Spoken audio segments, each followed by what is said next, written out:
Není přece důležité, co chcete, ale co můžete, slečno. Tak je to.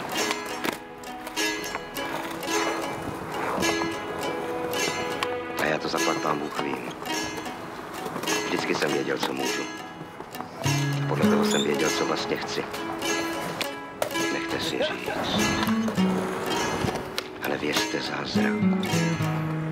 Když všichni, ale všichni pomůžeme, tak... Lituji, slečno, ale musím vás zklamat.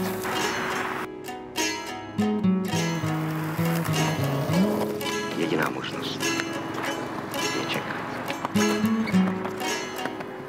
A když už musíme čekat,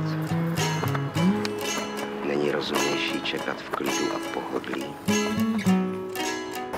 Nechci vás poslouchat.